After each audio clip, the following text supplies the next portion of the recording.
I knew something was wrong the moment I saw him, alone, trembling, and too quiet for a man who had just returned from a dream trip. Mr. Taylor stood at the edge of his driveway, his figure stiff under the fading light, clutching a small, battered suitcase with both hands.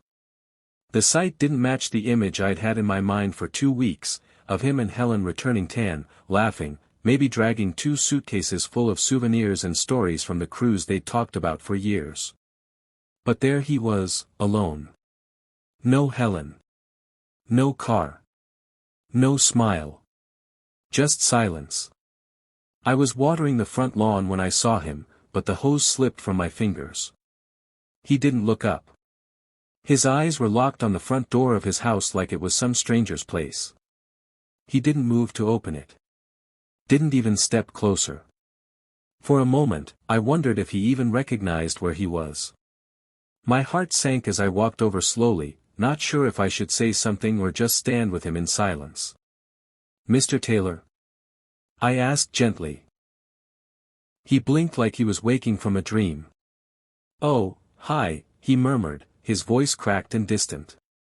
I noticed then how worn his clothes looked, the deep creases on his face, and the trembling of his hands. Something had happened. Something that had drained the color from him. But I didn't ask yet. I just stayed beside him, waiting, for him to speak or to cry, or maybe just to breathe. Later that evening, after he had finally stepped into the house with slow, heavy feet, I knocked on his door with a cup of tea and a container of soup. He opened it with a hollow smile, the kind people wear when they're trying not to fall apart. He didn't say no, just nodded and stepped aside. The house was quiet, too quiet. No scent of Helen's lavender candles, no humming from the kitchen, no photos shifted slightly like she used to adjust them every day. Just silence, and one suitcase resting by the couch like an unwanted guest. We sat across from each other at the small kitchen table, the steam rising between us. I waited, unsure of what to say. Finally, he spoke. "She's gone," he whispered. I froze. He didn't look at me. His eyes were fixed on his cup, hands trembling slightly as he clutched it. "Helen, she got sick. On the second day of the trip. It was sudden. They said it was a clot. Just like that." He blinked hard, once. Twice. I held her hand until she slipped away. In a place where no one even knew our names. My throat tightened. I reached for his hand, but he didn't notice. He stared straight ahead, still lost in the memory. I couldn't afford the hospital fees. Or the transport to bring her back. They said I'd need thousands. I only had a few hundred left. So I left her there. Alone. His voice cracked, and so did my heart. That night, I couldn't sleep. Mr. Taylor's words echoed in my mind, I left her there. Alone. The image haunted me. Helen had been more than a neighbor. She was the kind of person who remembered birthdays, dropped off fresh pies, and waved at every passing car. She deserved more than to be left behind in a place where no one knew her name. By morning, I knew I had to do something. I sat at my kitchen table, heart pounding, and opened my laptop. I started typing. A photo of the couple, one I'd taken during last year's block party, smiling, arm in arm, became the face of the story. I titled it, "Help Bring Helen Home." Then I shared what had happened. Just the truth. His grief. His helplessness. Her absence. I posted it online and watched the first few donations trickle in. $5. 10. 100. Then the comments started, strangers offering prayers, sharing the link, tagging friends. By nightfall, it had been shared thousands of times. My phone buzzed non-stop. Local news picked it up. Someone even messaged me from Helen's hometown, offering help with paperwork and embassy contact. I knocked on Mr. Taylor's door the next morning. His eyes widened when I told him the fundraiser had already passed $5,000. He blinked, stunned, shaking his head. Why would anyone do this, for us? I smiled, tears in my eyes. Because people care, Mr. Taylor. More than we think. Sometimes, they just need the chance to show it. A week later, Helen came home. Not the way any of us wanted, but she came home. The funeral home coordinated with the embassy, and her ashes were returned in a small wooden urn, simple, but elegant.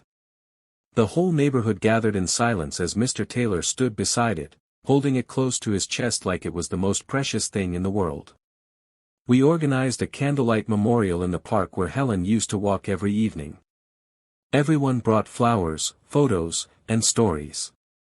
Even people who never knew her personally came, having seen her smile online or read her story.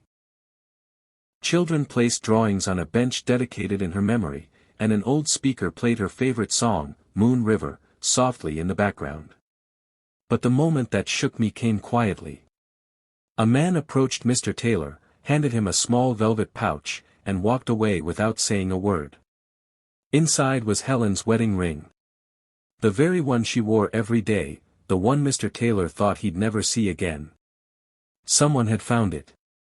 Mailed it anonymously. No note. No explanation. Just the ring, returned as if the universe itself refused to let her go unnoticed. Mr. Taylor wept openly, pressing it to his lips before slipping it into the urn beside her ashes. She's home now, he whispered. She's really home. And we all stood there, under the soft glow of candles and stars, holding our breaths like something sacred had just happened. Because it had. A few weeks later, I found Mr. Taylor sitting alone on the park bench, the same one we dedicated to Helen. He looked different now. Still quiet, still grieving, but there was a peace in his eyes I hadn't seen before. As I sat down beside him, he reached into his coat pocket and handed me a folded piece of paper. It was worn at the edges, like it had been opened and closed 100 times. I found this in her bag, he said softly. She wrote it on the second night of our trip. I think, she knew. I opened the note with careful fingers. It was written in Helen's neat, looping handwriting. She wrote about how grateful she was for their life together. How she hoped that, if anything ever happened, he wouldn't close himself off. There's so much good in the world, she'd written. I've seen it in strangers' smiles, in our neighbors' kindness, in small, quiet acts of love. Don't be afraid to let people in. They'll catch you when you fall. My chest tightened. I handed the note back, but he waved it off. Keep it, he said. She'd want you to. We sat in silence for a while, watching the leaves drift down like gentle reminders from somewhere beyond. And I realized something: Helen's story didn't end with her passing. It lived on in every person who donated, who lit a candle, who chose compassion when they could have looked away. Kindness didn't just bring her home. It brought him back too.